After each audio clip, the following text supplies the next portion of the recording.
Hello everyone, welcome to my online prep. Today we will start with chapter 1, Statistics Importance, its limitation, concept of data collection, classification and tabulation. Let's see what all topics we would be covering in this chapter. An introduction to statistics, importance of statistics, functions of statistics, limitations of statistics, some very important definitions, concept of collection of data, concept of classification and tabulation, frequency distribution, followed by some of the numerical problems and examples to make you all understand how these concepts actually work. चलिए फिर start करते हैं अपने first topic से.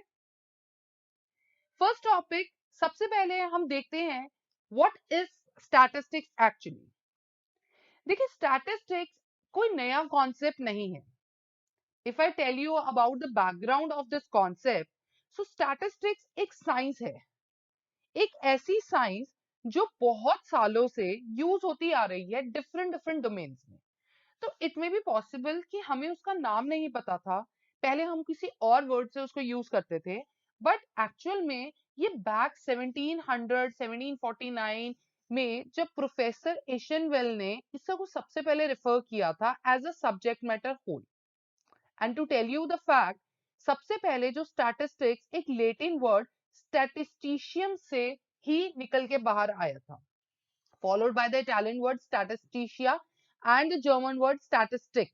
So only the difference of the spelling. So definitely बहुत सारे concepts में statistics use किया जाता है. तो statistics क्या है? Statistics is basically that kind of a science which deals with the numbers. ये mathematics से बहुत अलग है. Mathematics में सारे के सारे जो लॉजिक्स रूल्स जितने भी होते हैं वो आपके formula based, theory based, theorem based होते हैं. लेकिन स्टैट्स क्या है? Stats is all about data. How data is to be collected, how data is to be used, how data is to be interpreted, how data is to be presented, how data is to be analysed. So ये सारी चीजें statistics की science में govern होती हैं. अब सबसे पहले जब इस स्टैटिस्टिक्स को यूज किया गया तो इसे क्या नाम दिया गया? It means a group of numbers or figures that represent some information of the human interest.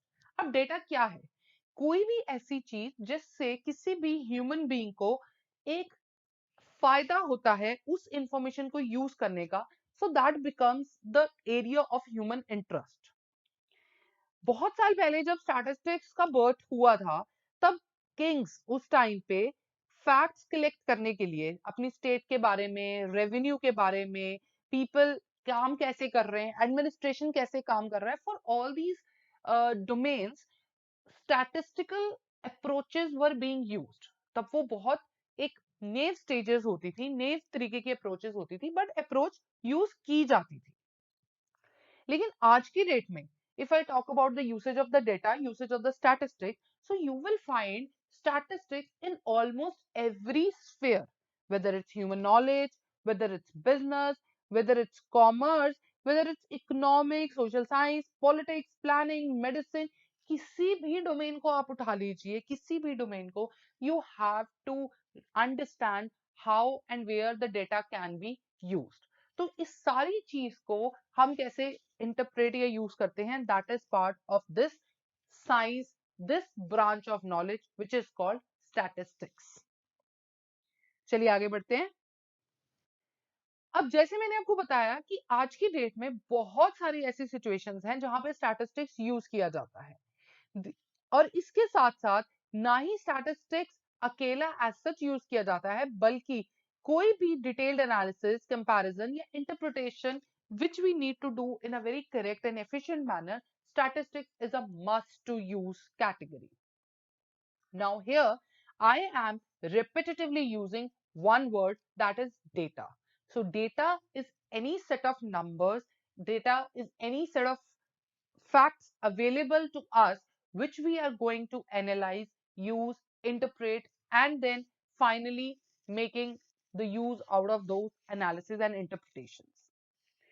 अब जैसे मैंने आपको एग्जांपल दी कि पुराने जमाने में किंग्स इसे यूज करते थे बहुत सारे फैक्टर्स को गवर्न करने के लिए, बहुत सारी चीजों को चेक करने के लिए. अब उसमें क्या होता था कि बहुत सारी चीजें ऐसी भी होती हैं जो आपकी क्वांटिटेटिव नहीं होते।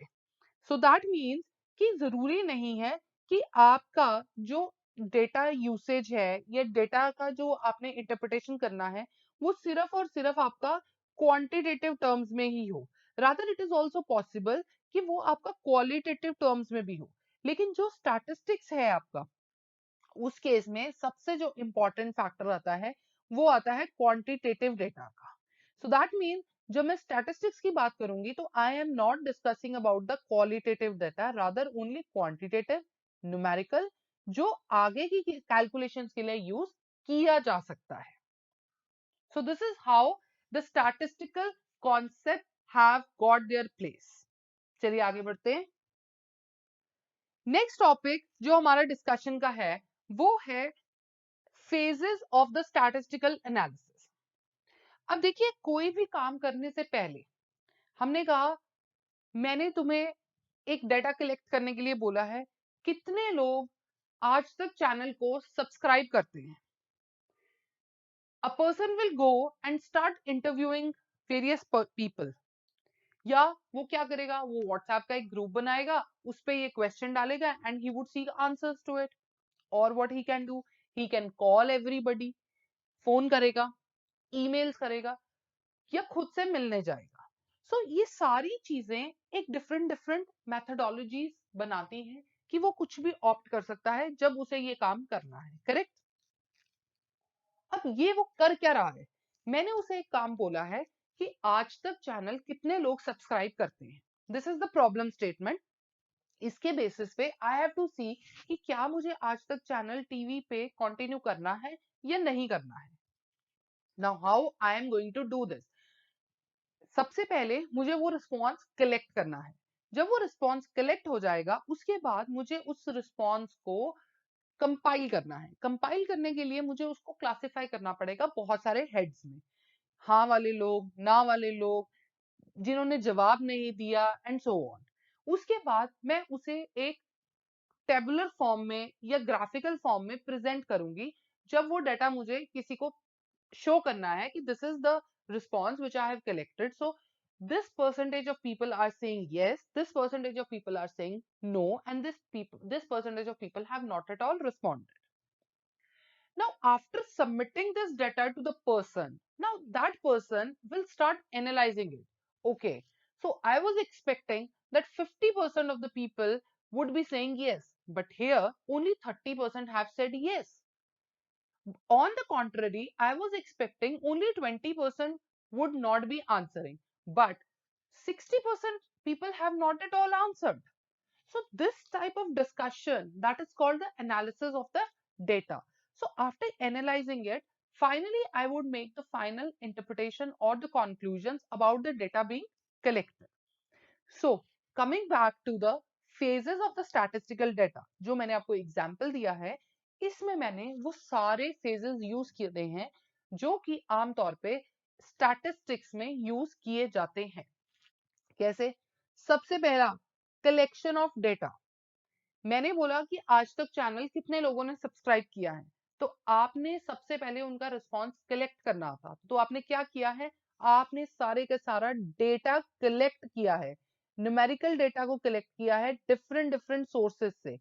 अब वो सोर्सेस बहुत तरीके के हो सकते हैं। पब्लिश्ड, जो कि ऑलरेडी किसी और बंदे ने भी पहले ये रिसर्च करी थी, तो वो पब्लिश था, मैंने उसी का रेफरेंस उठा लिया, मुझे और कुछ करने की जरूरत ही नहीं पड़ी, मुझे लोगों को मिलने की जरूरत नहीं पड़ी, मुझे लोगों को बात करने की जरूरत नहीं पड़ी, एंड सो ऑन। उसके बाद अनपब्लिश सोर्सेज, वो सोर्सेज हैं जहां पे पब्लिश नहीं हुआ है, तो मैंने वो चीजें उठाई जहां पे मैंने खुद जाके ऑर्गेनिक रिस्पॉन्स कलेक्ट किया है। Third is the primary one. Primary means जो फर्स्ट हैंड इंफॉर्मेशन आप खुद से ले रहे हो। सेकेंडरी, जो ऑलरेडी कोई काम कर चुका है, आपने सिर्फ उसको यूज कर लिया है। अब सेकेंड, मैंने आपको क्या बोला था कि जब डेटा कंपाइल करने की बारी आएगी तो मैं उसको क्लासिफाई करूंगी। इतने लोगों ने हाँ बोली, इतने लोगों ने ना बोली, इतने लोगों ने जवाब नहीं दिया, उसको उठा के मैं किसी टेबल या किसी ग्राफ में डालूंगी। तो सेकेंड स्टेज क्या बनी, classification and tabulation of the data. अब वो जो रॉ डेटा था जो मैंने कलेक्ट किया था, now I will represent it properly for further calculation, और उसे डिफरेंट डिफरेंट ग्रुप्स में, हाँ के ग्रुप्स में, ना के ग्रुप्स में, जिसे स्टैटिस्टिक्स में क्लासेस भी कहा जाता है, उसमें मैं एक टेबुलर फॉर्म में उसको डाल दूंगी। अब थर्ड मैंने आपको क्या बताया था कि then I will start doing the analysis, कि कितने परसेंटेज लोगों ने हाँ बोली है, कितने परसेंटेज लोगों ने ना बोली है, कितने परसेंटेज लोगों ने जवाब ही नहीं दिया है। अब उसके बाद इसको एनालाइज करने के लिए मेरे पास बहुत सारी मैथमेटिकल टेक्निक्स हैं, स्टैटिस्टिकल टेक्निक्स हैं, लॉजिकल टेक्निक्स हैं, जो मैं यूज करूंगी, जो हम आने वाले कुछ चैप्टर्स में डिटेल में स्टडी भी करेंगे। अब वो डिफरेंट डिफरेंट फॉर्मूलाज, मेथड्स लगा के मैं उस सारे डेटा को एनालिसिस में कन्वर्ट कर दूंगी, and finally I would proceed with the interpretation of the data, that what is the result, what is the outcome. सिर्फ डेटा एनालिसिस करके कि ओके 6%, क्या 6%, I have to interpret that 6%. So then I will proceed with the interpretation of the data. So this is how the phases of this work can proceed. चलिए आगे बढ़ते हैं। चलिए अब बात करते हैं इंपॉर्टेंस ऑफ स्टैटिस्टिक्स की। देखिए इंपॉर्टेंस ऑफ स्टैटिस्टिक्स, मैंने आपको बताया कि स्टैटिस्टिक्स कोई नया कॉन्सेप्ट तो है नहीं, सदियों से चलती आ रही एक ऐसी साइंस है जो डिफरेंट डिफरेंट नेम से डिफरेंट डिफरेंट वेज में यूज होती रही है। So same is the purpose if I talk about the importance of the statistics in general.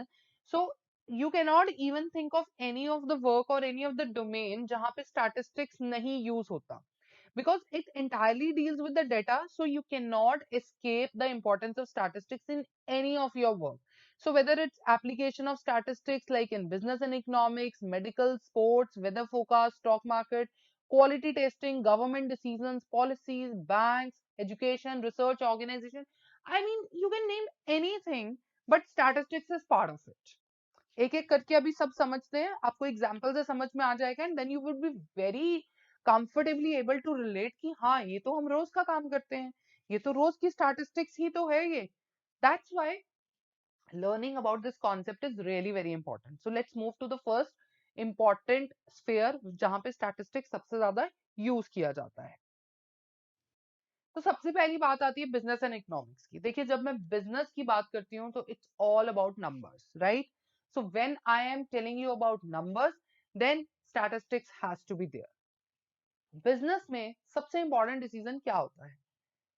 अपना एक बिजनेस प्लान बनाना, स्ट्रेटेजी बनाना, how I am going to earn the revenue, मेरे लिए क्या सबसे ज्यादा प्रॉफिटेबल रहेगा, कौन से प्रोडक्ट को कब लॉन्च करना है, कौन सी सर्विस में कितनी परसेंट ऑडियंस को मुझे कवर करना है, what is my target market, मुझे क्या अपना परचेज कॉस्ट रखना है, कितना मुझे अपना रेवेन्यू रखना है, कितनी मेरी प्रोडक्शन होनी चाहिए, कितनी सेल होनी चाहिए, कितनी इन्वेस्टमेंट होनी चाहिए, मेरा बैंक का कितना इंटरेस्ट होना चाहिए, ब्ला ब्ला एटसेट्रा एटसेट्रा। लेकिन ये सारे के सारे पैरामीटर्स जो एक डिसीजन मेकर के लिए इंपॉर्टेंट हैं, ये सब के सब इन इंपॉर्टेंट फैक्टर्स पे ही तो डिपेंड करते हैं। अब इन सब फैक्टर्स को इवैल्यूएट करने के लिए मुझे बहुत सारी टेक्निक्स लगानी पड़ती हैं as a businessman. So today if I want to understand कि जब मेरा फाइनेंशियल ईयर 23-24 स्टार्ट होगा तो मुझे अपना प्रॉफिट कितना रखना है, तो मैं ऐसे एब्रप्टली तो आई कैन नॉट से ना कि I want 100 crore of profit. So what I will do, I'll pick up the last year's performance. So my performance was I earned 80 crores of profit, but now taking into account the current market conditions, I would be projecting not 100 but maybe 90 crores of profit. तो मैंने सबसे पहले technique क्या लगाई, मैंने अपना historical data analysis किया। तो historical data analysis becomes a part of my statistical method. दूसरी बात, अब मैंने ये देखना है कि जो 90 करोड़ का profit I am projecting for the next financial year, उसके लिए मैंने क्या क्या एजम्पशंस लिए हैं, क्या क्या बेस लिए हैं। मैं पूरे साल का प्रॉफिट 90 करोड़ एक्सपेक्ट कर रही हूँ या प्रोजेक्ट कर रही हूँ, तो उसके लिए मैंने कुछ एज्यूम किया होगा, कुछ मार्केट कंडीशंस एज्यूम करे होंगे, कुछ बैंक के रेट्स एज्यूम करे होंगे, कुछ रेपो रेट्स करे होंगे, कुछ पॉलिसी मैकेनिज्म्स एज्यूम करेंगे एंड वेरियस अदर थिंग। तो what I am doing a predictive analysis. उस प्रिडिक्टिव एनालिसिस को हम यहाँ पे टाइम सीरीज एनालिसिस भी कहते हैं स्टैटिस्टिक्स की लैंग्वेज में। ऐसे ही हमारे पास एक बेजियन डिसीजन थ्योरी होती है जहां पे बिजनेसमैन ऑप्टिमल डिसीजंस ले सकते हैं जब वो पे ऑफ और ऑल्टरनेटिव कोर्स ऑफ एक्शंस को डिसाइड करते हैं। इकोनॉमिक्स में स्टैटिस्टिक्स को यूज किया जाता है जब हम डिमांड का एनालिसिस करते हैं, कॉस्ट का, price, quantity, different laws of demand आपने पढ़े ही हैं। इलास्टिसिटी ऑफ डिमांड का कॉन्सेप्ट तो डायरेक्टली ही स्टैटिस्टिक्स के साथ लिंक्ड है। आपकी डिमांड कितनी इलास्टिक है, किस फैक्टर के बढ़ने से डिमांड में कितना फर्क आता है, positive and negative both. So all those things you are going to analyse with the help of statistics. Second important area है स्टैटिस्टिक्स के लिए मेडिकल। मेडिकल में देखिए जहां जहां रिसर्च होगी ना वहां तो स्टैटिस्टिक्स आएगा ही आएगा। मेडिकल लाइन में जितनी भी क्लिनिकल रिसर्च होनी है या मेडिकल फील्ड का काम होगा उसमें investigation, propose medical treatments, assessing the relevant benefits of competing therapies, establishing optimal treatment combinations, ये सब चीजों के लिए statistical methods are very important. Next आता है हमारे पास weather forecast. Statistical methods like regression techniques, time series analysis, मैंने आपको बताया प्रिडिक्टिव एनालिसिस वाला, are used in weather forecasting. आपको पता है जब आप वेदर फोरकास्टिंग देखते हो तो उस टाइम सबसे इंपॉर्टेंट पार्ट जो वेदर फोरकास्टिंग में आ रहा होता है, आप आज ही देख सकते हो अगले 15 दिन का वेदर क्या है, या किसी पर्टिकुलर लोकेशन का वेदर क्या है, या किसी पर्टिकुलर कंट्री का वेदर क्या है। ये सब कैसे होता है? ये सब का सब बैक्ड है डिफरेंट लॉजिकल या मैथमेटिकल टेक्निक से, जिसे टाइम सीरीज एनालिसिस या रिग्रेशन टेक्निक्स कहा जाता है। अभी आपको कंफ्यूज नहीं होना है इन नेम से, बिकॉज हम एक एक एक्सक्लूसिव चैप्टर करने वाले हैं इन सारी टेक्निक्स पे। नेक्स्ट आता है सबसे इंपॉर्टेंट, सबसे इंटरेस्टिंग और सबसे सबका favourite, that is stock market. Stock market जितने भी आप ट्रेंड चार्ट्स देखते हैं, जितने भी आप वहां पे स्टॉक की मूवमेंट्स को एनालाइज करते हैं, वो सब के सब आपके स्टैटिस्टिकल टेक्निक से डिपेंडेंट है। There are certain techniques like correlation, regression, which we would be studying, time series analysis, where we are forecasting the stock prices, performing the return and risk analysis, and market और personal portfolios, मुझे कौन सा share रखना है, market के portfolio को कैसे analyze करना है, etc. All these things are done through all these kind of techniques. So these are some of the important areas जहां पे statistics use होता है। चलिए आगे बढ़ते हैं। नेक्स्ट इंपॉर्टेंट एरिया है यूज ऑफ स्टैटिस्टिक्स, जहां पे बहुत इंपॉर्टेंट है, that is banks and sports.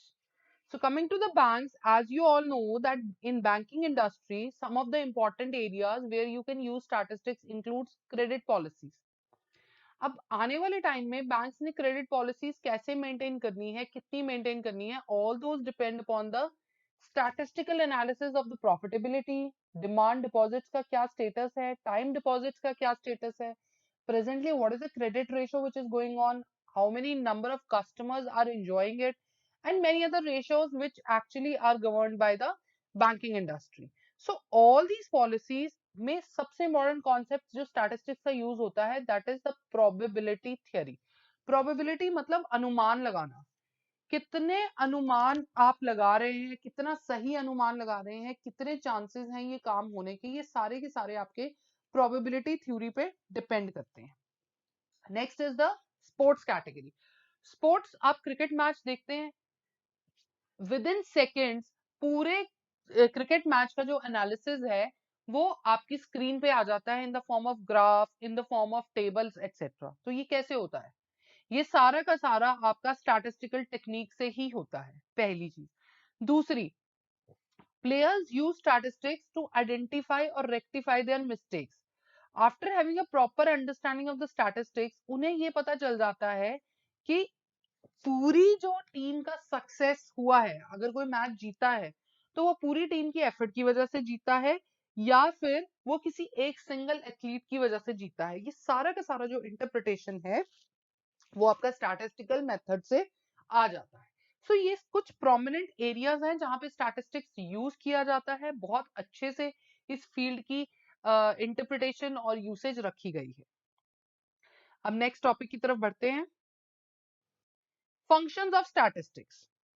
देखिए इतनी ज्यादा इंपॉर्टेंस अंडरस्टैंड करने के बाद आप इस चीज को भली भांति समझ सकते हैं कि एक ऐसी साइंस जो ऑलमोस्ट हर फील्ड में यूज हो रही है while dealing with the data, तो उसके जो फंक्शंस हैं वो तो बहुत ही ज्यादा इंपॉर्टेंट होंगे। फंक्शंस का मतलब ये है कि वो आपके लिए क्या क्या करते हैं। सबसे पहले तो वो फैक्ट्स को एक डेफिनेट फॉर्म में, क्वांटिटेटिव डेटा में तब्दील कर देते हैं, कन्वर्ट कर देते हैं, ट्रांसफॉर्म कर देते हैं। सो when I am giving you a single statement, statistics has that kind of power.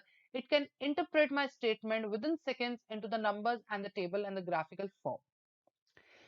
Statistics simplifies the complex data. Very important. मैंने बहुत सारा डेटा रख दिया और मुझे ये नहीं समझ में आ रहा कि कितना रिप्रेजेंटेशन मैं इसको स्ट्रांगली किस बेस पे करूं। फॉर एग्जाम्पल, मैंने अपना रिपोर्ट कार्ड उठाया, हर सब्जेक्ट में मेरे अलग अलग मार्क्स हैं, किसी में 80 हैं, किसी में 75 हैं आउट ऑफ 100, किसी में 62 हैं, किसी में 96 हैं। तो किसी ने मुझे पूछा कि कितने परसेंट मार्क्स हैं तुम्हारे, तो मैंने बोला सब्जेक्ट वाइज तो I know what are you trying to ask. So he said no, I want to ask कि ओवरऑल क्या स्कोर है। ओवरऑल तो मुझे नहीं पता, I can tell you subject wise. Now if I start telling him subject wise, और वो बंदा मुझे ये पूछ रहा है कि ओके, एट्थ क्लास में कितने थे, नाइन्थ में कितने थे, प्लस टू में कितने थे, कॉलेज में कितने थे, don't you think that it would be a very highly complex data available with me, जिसे मैं एक एक स्ट्रीम में, एक एक सब्जेक्ट का एक एक मार्क्स बताऊंगी। तो ओवरऑल मैं क्या करूंगी, मैं उस कॉम्प्लेक्स डाटा को कन्वर्ट करूंगी एक सिंगल फिगर में, which would be representing that whole data. मैं बोलूंगी 8 से लेके कॉलेज तक मैंने फर्स्ट डिवीजन ही लिया है, that means more than 60%। That is the one way of interpretation. Then I would say कि 8th स्टैंडर्ड में मेरी 60% मार्क्स थे, 9th में मेरे 62% थे, 10th स्टैंडर्ड में मेरे थोड़े कम हो गए थे, सो आई स्कोर्ड ओनली 54% मार्क्स। तो अब ये एक एक स्ट्रीम को, कॉम्प्लेक्स डेटा को उसने सिंगल सिंगल डिजिट में कन्वर्ट करके उसको एक कॉम्प्लेक्सिटी से निकाल दिया है। Then it provides the techniques of comparison, जैसे मैंने अभी आपको एग्जांपल में बोला, 8th में कितने थे, 9th में कितने थे, 10th में कितने थे, तो I can compare very easily. Statistics studies the relationship between two और मोर वेरिएबल्स। अब दो वेरिएबल्स का मतलब ये है कि मैंने आपको बोला कि इलास्टिसिटी ऑफ डिमांड से जैसे वो यूज होता है। अब एक फैक्टर के चेंज होने से दूसरे फैक्टर पे क्या असर आया है, ये मैं एनालिसिस कर सकती हूँ जब मैं स्टैटिस्टिकल टेक्निक को यूज करती हूँ। It helps in formulating policies, yes, जैसे मैंने आपको बैंकिंग पॉलिसीज का एग्जांपल दिया, क्रेडिट पॉलिसीज का दिया। It also helps in forecasting the outcomes, जैसे जो हम प्रिडिक्टिव एनालिसिस करते हैं या टाइम सीरीज एनालिसिस करते हैं, ये सारा का सारा आपको हेल्प करता है फोरकास्टिंग में। अब हर सिक्के के दो पहलू होते हैं। अगर किसी फील्ड की या किसी साइंस की बहुत ज्यादा इंपॉर्टेंस है, उसके बहुत सारे फायदे हैं, बहुत सारे फंक्शंस हैं, तो डेफिनेटली उसके कुछ लूप होल्स भी होंगे, कुछ लेकुनास भी होंगे, या आप ये कह सकते हैं कि कुछ डीमेरिट्स या कुछ नुकसानदायक चीजें भी उसमें इंक्लूडेड होंगी। तो अब उस केस में स्टैटिस्टिक्स में भी उसके कुछ लिमिटेशंस या डीमेरिट्स हैं। लेकिन ये लिमिटेशंस या डीमेरिट्स इतने भी बड़े नहीं हैं कि हम स्टैटिस्टिक्स को इग्नोर कर दें या डिलीट कर दें अपनी यूसेज से या अपने डेली कामों से। लेकिन फिर भी it is very important to understand that where the study, this branch of knowledge actually lacks and where it is not able to reach till now. So उसी चीज को हम अंडरस्टैंड करेंगे इस केस में, and let's understand what are the demerits or limitations of the statistics. सबसे पहली बात, statistics do not deal with individuals. मैंने आपको बताया statistics डेटा के साथ डील करते हैं, नंबर्स के साथ डील करते हैं। तो कोई भी qualitative aspect like individual values या इंडिविजुअल ऑब्जर्वेशन, उसमें जहां पे कोई कंपैरिजन नहीं हो सकता, एनालिसिस नहीं हो सकता, उसमें स्टैटिस्टिक्स काम नहीं आता। सेकंड है, statistics does not study the qualitative data. हम इसमें फीलिंग्स के बारे में, हम इसमें उन फैक्ट्स के बारे में बात नहीं कर सकते जिसे हम क्वांटिफाई नहीं कर सकते। नेक्स्ट देखते हैं। थर्ड है, statistics give result only on an average. देखिए, जैसे मैंने आपको एग्जांपल दिया कि अगर मैं अपने मार्क्स सब्जेक्ट वाइज और स्ट्रीम वाइज बताऊंगी तो वो डिफरेंट एनालिसिस निकलेगा। लेकिन अगर मैं ये बोल दूंगी कि 8th स्टैंडर्ड में मेरे 84% मार्क्स आए थे, क्या आप इससे ये पता कर सकते हैं कि मेरे मैथमेटिक्स में कितने मार्क्स थे, या साइंस में कितने थे, या हिस्ट्री में कितने थे, या so on? No, you can not. That's why statistics सिर्फ एक एवरेज दे देता है, लेकिन आपको इंडिविजुअल एनालिसिस करने के लिए उस कॉम्प्लेक्स डेटा को रिविजिट करना जरूरी हो जाता है। और कई बार अगर मैं कहूँ कि मेरे मैथ 8th स्टैंडर्ड में 84% मार्क्स थे, there can be a possibility कि मेरे मैथ्स में सिर्फ 50 मार्क्स थे, लेकिन एक किसी सब्जेक्ट में मैंने 100 स्कोर कर लिया। अगर मैं अब इसकी 50 और 100 की एवरेज निकालूंगी तो 75 आती है।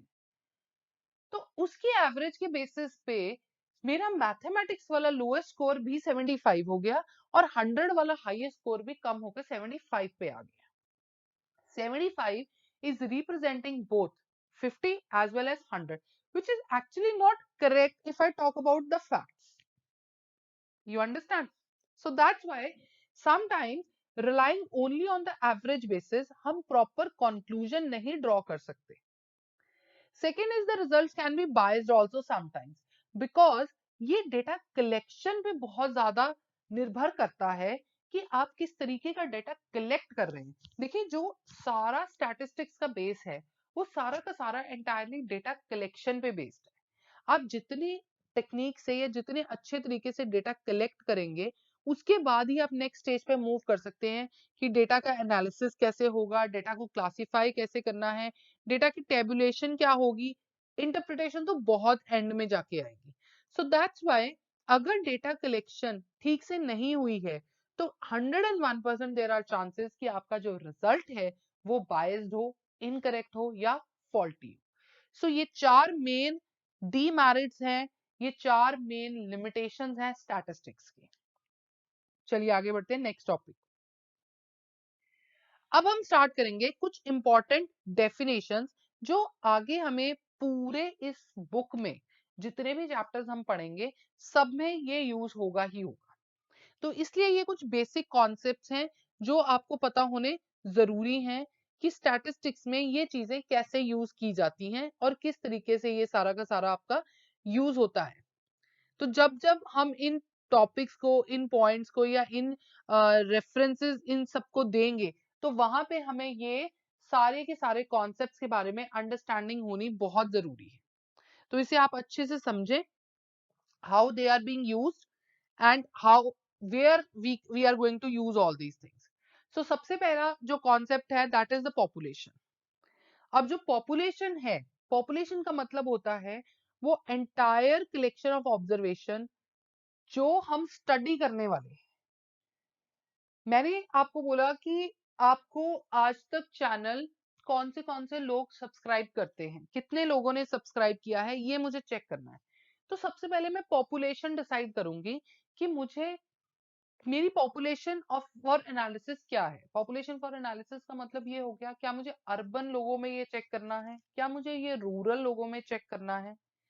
अब अगर अर्बन लोगों में चेक करना है तो अर्बन पॉपुलेशन हो गई मेरी। अब अर्बन पॉपुलेशन के बाद मैंने उसमें फर्दर क्लासिफिकेशन कर सकती हूँ, वो मेरी डिफरेंट डिफरेंट सबसेट्स बनते जाएंगे।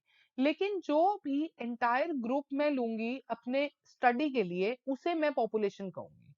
For example, if we are studying the weight of adult men in India, the population is the set of weights of all men in India. ये पॉपुलेशन है। अब पॉपुलेशन में से मैं कुछ भी छोटा जो ग्रुप उठाऊंगी उसे मैं सैंपल कहूंगी।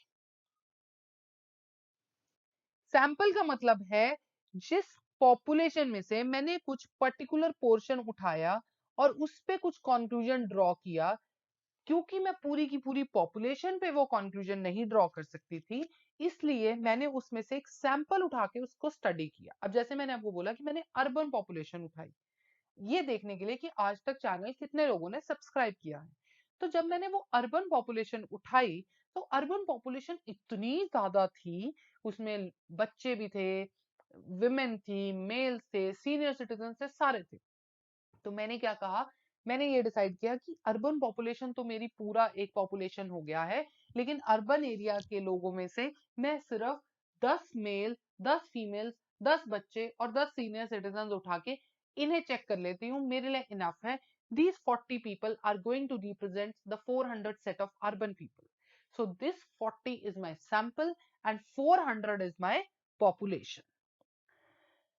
Sample is a group of units or is a part of those groups of population which is a representative of the actual population. So अगर मैं 400 के ग्रुप में से 40 निकाल रही हूं, तो ये 400 मेरी पॉपुलेशन है और 40 मेरा सैंपल है, जिसे मैं ये मान के चलूंगी कि जो भी इन 40 लोगों का रिस्पॉन्स होगा वो इन 400 लोगों को भी रिफ्लेक्ट करेंगे. सो दैट मीन्स अगर मैं कोई भी कंक्लूजन ड्रॉ करूंगी तो वो 40 के बेसिस पे 400 पे भी एप्लीकेबल हो जाएगा. एक और एग्जांपल जो आपकी बुक में भी दिया हुआ है, that is the population for a study of infant health might be all children born in India in one particular year. The sample might be all babies born on one particular day in that year.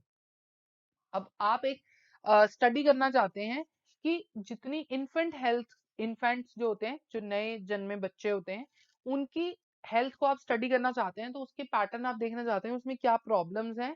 तो उस case में आपने एक पूरा एक साल उठा लिया, 2022 में जितने भी इन्फेंट्स बॉर्न हुए हैं उनका डाटा ले लिया. अब वो हो गया आपका पॉपुलेशन.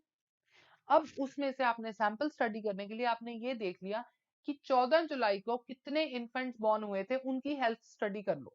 सो 14 जुलाई को जितने इन्फेंट बॉर्न हुए थे, अगर आप वो उठा लेते हो तो वो आपका बन जाता है sample. So this is the difference between population and sample.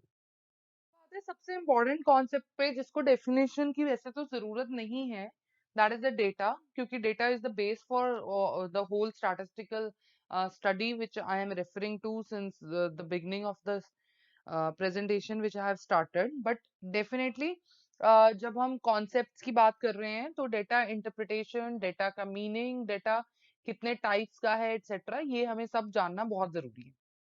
So data can be classified into two types. One is the variates, second is the attributes. So variates basically क्या होते हैं? Variates वो characteristics हैं जो they vary from one individual to another and these can be expressed in the numerical terms. So उसे हम कहते हैं variate. जैसे कि price of a given commodity, worker की wages, heights and weights of the students, marks of the students, etc. इसे हम कहते हैं variates. ऐसे ही होते हैं कि डेटा के कुछ एट्रीब्यूट्स होते हैं. एट्रीब्यूट्स का मतलब होता है कि वो करेक्टरिस्टिक्स जो वेरी करते हैं एक इंडिविजुअल से अनदर इंडिविजुअल में, लेकिन हम उसे न्यूमेरिकल टर्म्स में एक्सप्रेस नहीं कर सकते. जैसे कि बॉल का colour black, blue, green etcetera, religion, human का एटसेट्रा, इसे हम न्यूमेरिकल्स में कन्वर्ट नहीं कर सकते. तो बेसिकली अगर मैं आपको क्रक्स बताऊं, so what we are going to study and absorb in whole statistics subject which we are going to study is the variate portion of the data and not the attribute portion of the data. करते हैं हम quantitative data की, तो क्योंकि हमने quantitative और numerical variables को ही base लेना है पूरे स्टैटिस्टिक्स में, सो डेफिनेटली क्या है कि हम इसे फर्दर क्लासिफिकेशन करके समझने की कोशिश करेंगे कि इसमें एक डिस्क्रीट क्वांटिटेटिव डेटा होता है और एक कॉन्टिन्यूस. डिस्क्रीट तब कहा जाता है उस वेरिएट को. देखिए एट्रीब्यूट्स की बात कहीं नहीं करेंगे, we will only concentrate upon the variate form of the data.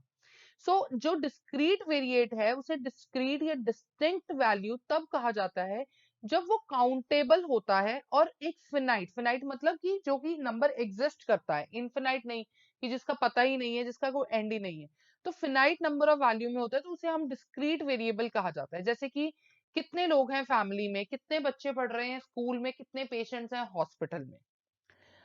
अब अगर कोई वेरिएट किसी रेंज फॉर्म में बात हम करते हैं, जैसे इंटीग्रल या फ्रैक्शनल कहते हैं, उसे हम कहते हैं कॉन्टिन्यूस वेरिएबल. जैसे कि परसेंटेज ऑफ मार्क्स, हाइट या weight, in how much range the temperature is available in Chandigarh, और कितनी ह्यूमिडिटी लेवल चल रहा है दिल्ली में आजकल. तो वो आपको रेंज बताएगा. जब वो रेंज बताएगा तो उस केस में हम बात करते हैं कॉन्टिन्यूस वेरिएबल फॉर्म की डेटा. करेक्ट. तो उस केस में सिर्फ वही बात होती है. अब इसी में एक वर्ड आ जाता है आपका पैरामीटर. पैरामीटर का मतलब है, हम बहुत अपनी कॉमन लैंग्वेज में, कॉमन डेली लाइफ में हम पैरामीटर वर्ड बहुत ज्यादा यूज करते हैं, जिस केस में हम बहुत अच्छे से ये बात करते हैं कि what are the different parameters जिस पे आप काम करते हो. तो कौन से पैरामीटर्स आप उसको बेस लेके चलते हो. तो पैरामीटर्स वो न्यूमेरिकल वैल्यूज हैं या फंक्शंस हैं ऑब्जर्वेशन के, जिसपे सारी की सारी पॉपुलेशन स्टडी की जाती है. और पैरामीटर्स यूजुअली अननोन वैल्यू होती है जो फिक्स्ड होती है, जैसे कि population mean, population medium, standard deviation. अभी आपको ये कुछ वर्ड बहुत भारी हैवी लग रहे होंगे, but mean, standard deviation, median आने वाले कुछ चैप्टर्स में हम बहुत इजीली और बहुत फ्रीक्वेंटली इन्हें यूज करने वाले हैं। ये सारे के सारे स्टैटिस्टिकल मेजर्स हैं जो कि कॉमनली यूज होते हैं। डेफिनेशंस हमने समझ ली हैं। तो हमने 4 फेजेस पढ़े थे। 4 फेजेस में सबसे पहला फेज क्या था? Collection of data. तो अब कलेक्शन ऑफ डेटा की जब मैं बात करती हूँ तो कलेक्शन ऑफ डेटा में जो रिसर्चर्स या इन्वेस्टिगेटर का काम होता है वो सबसे पहला होता है डेटा को रिस्पोंडेंट से कलेक्ट करना। यू रिमेम्बर मैंने आपको एक एग्जांपल दिया कि आज तक चैनल कितने लोगों ने सब्सक्राइब किया हुआ है। तो अब जो बंदा उस डेटा को कलेक्ट करेगा, जो उस पर स्टडी करेगा, वो सारी की सारी जो कलेक्शन है वो कैसे कर सकता है? हमने स्टार्टिंग में पढ़ा था पब्लिश सोर्सेज होते हैं, अनपब्लिश सोर्सेज होते हैं, प्राइमरी डेटा होता है या सेकेंडरी डेटा होता है। तो हम पहले ये देखेंगे कि वो दो तरीके से इस डेटा को कलेक्ट कर सकता है कि आज तक चैनल कितने लोगों ने सब्सक्राइब किया है। तो सबसे पहला उसका है प्राइमरी। प्राइमरी का मतलब है कि वो खुद जाए और ऑर्गेनिक डाटा कलेक्ट करके लेके आए as a first hand information. Secondary data वो डाटा होगा कि मुझसे पहले ये स्टडी किसी ने ऑलरेडी कर रखी थी, मैंने उसी का एनालिसिस उठाया और उसी को यूज कर लिया, जिसे मैं सेकेंड हैंड इंफॉर्मेशन भी कहूंगी। और वो जो डेटा ऑलरेडी अवेलेबल था, मैंने उसका सिर्फ सोर्स मेंशन करके अपनी जो एक्सरसाइज है, I have taken into account all those published ये secondary data information and has perform my own analysis. अब ये जो सेकेंडरी डाटा होता है, इसके लिए प्रॉपर एक रिसर्च एजेंसीज अवेलेबल है मार्केट में, where the main core business of those kind of agencies is only reviewing, collection and publishing all these kind of data so that the other agencies can buy from them and can use it. इसमें बहुत सारी ऐसी agencies हैं जो involve हैं, जैसे कि world health organisation है, all depending upon what ever data you need. UNESCO है, LIC है, RBI के पास बहुत डाटा होता है। ऐसी और बहुत सारी एसोसिएशन या एजेंसीज हैं जो काम ही यही करती हैं, डेटा इंटरप्रिटेशन, डेटा कलेक्शन का। Methods to collect primary data. अब सेकेंडरी डाटा के लिए तो मैंने आपको बता दिया कि वो जहां जहां पब्लिश्ड है, जो जो उस पे अवेलेबल है, पोर्टल्स पे, वेब पोर्टल्स पे, वेबसाइट्स पे या जर्नल्स में, आपने वहां से उठा लिया। बट जब मैं बात करती हूँ कि आपको फर्स्ट हैंड इंफॉर्मेशन कलेक्ट करना है, आपको खुद से जाके वो इंफॉर्मेशन कलेक्ट करना है, तो आप उस केस में क्या करेंगे? आप उस केस में उस प्राइमरी डाटा को कलेक्ट करेंगे। अब कलेक्ट करने के क्या तरीके हैं? मैंने आपको बताया, आप व्हाट्सएप कर सकते हो, आप ईमेल कर सकते हो, आप लोगों से डायरेक्टली मिल सकते हो, आप उन्हें टेलीफोन कर सकते हो। So these are the raw जो मैंने आपको बताई। लेकिन अगर मैं यहाँ पे थ्योरी के साथ इसको लिंक करके आपके कॉन्सेप्ट्स के साथ लिंक करूं, तो आपके पास मेजर तरीके क्या हैं प्राइमरी डेटा को कलेक्ट करने के?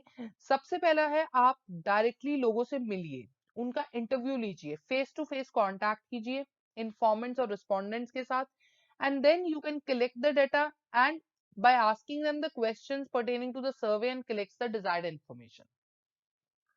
सेकेंड हो सकता है कि आप एक क्वेश्चनियर बना लीजिए and then you can circulate that questionnaire in a form of hard copies और सॉफ्ट कॉपीज। पहले जमाने में जहां व्हाट्सएप, ईमेल्स या पोर्टल्स या इस टाइप के गूगल फॉर्म्स नहीं यूज होते थे, उस केस में क्वेश्चनियर्स हार्ड कॉपीज की तरह सर्कुलेट किए जाते थे। बट नाउ डेज आपको गूगल फॉर्म और बहुत सारे ऐसे ऑप्शंस अवेलेबल हैं जहां पे आप ऑनलाइन अपने क्वेश्चनियर्स बना सकते हैं and then you can use them to collect the data, और बहुत इजीली आप उसमें से रिजल्ट्स भी इंटरप्रेट कर सकते हैं। थर्ड एक और तरीका है सेंसस और सैंपल सर्वे का। सेंसस और सैंपल सर्वे में क्या होता है? अगर मैं सेंसस की बात करूं, सेंसस का मतलब है पॉपुलेशन, लार्जर, जो बड़ा डाटा कलेक्ट करना है, तो उस केस में जितने भी इंडिविजुअल यूनिट्स होते हैं, पीपल और household, those are collected in the population. लेकिन सर्वे के केस में आप सिर्फ और सिर्फ कुछ पार्ट पॉपुलेशन का, जिसे हम सैंपल भी बोलते हैं, उसके बेसिस पे, जो मैंने आपको एग्जांपल दिया था, 400 मेरी पॉपुलेशन है, इसमें से मैंने 40 का सैंपल ले लिया, तो अगर 40 का रिजल्ट मैं 400 के लिए इंटरप्रेट कर रही हूँ, तो ये मेरा census and sample survey method हो सकता है। जैसे आपकी बुक में भी एक एग्जांपल दिया हुआ है, the proportion of people below the age of 18 or the proportion of women and men in the selected sample of household has to reflect the reality in the total population। वही बात है, 40 का जो result है वो 400 को reflect करेगा या नहीं करेगा। सो this is how census and sample survey method works in the collection of the primary data. चलिए नेक्स्ट देखते हैं. Distinction between primary and secondary data. अब सबसे पहली डिस्टिंक्शन तो यही है कि primary data first hand information या फर्स्ट डाटा है, और सेकेंडरी डाटा जो है वो पहले से पब्लिश या अनपब्लिश या सेकेंड हैंड डाटा है.